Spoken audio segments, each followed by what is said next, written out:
எப்படி வாங்க பார்க்கலாம். முதல்ல மாவு ஃபுல் கரண்டி எடுத்துக்கிட்டு ஊத்தணும் தோசைக்கல்லுல. அப்புறம் இன்னும் கொஞ்சோண்டு மாவு எடுத்துக்கிட்டு அது மேலே ஊற்றணும். அப்புறம் நல்லா தேய்ச்சி விடணும். கொஞ்சமா இந்த அளவுக்கு வரணும். அப்புறம் எண்ணெய் இவ்வளோ அளவு எடுத்துக்கிட்டு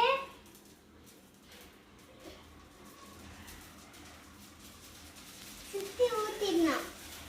தோசைக்கு ஊற்றுற மாதிரி.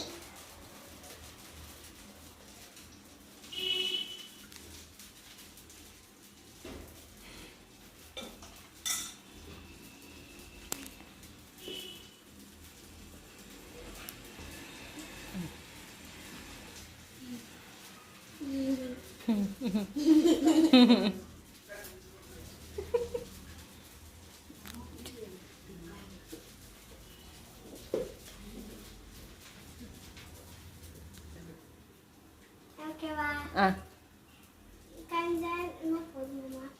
இட்லி பொடி போதும் போடு. இட்லி பொடியை கொஞ்சம் எடுத்து மேலே சுத்தி இன்னும் போடு.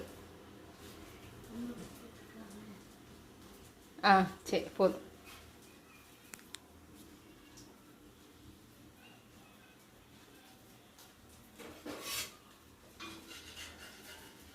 சொல்லல என்ன பண்ணணும்னு.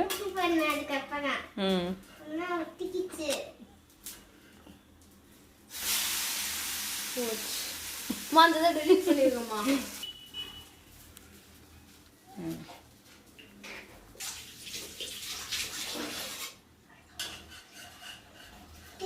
திருப்பி போட்டு பொடி ஊத்தாப்பா ரெடி.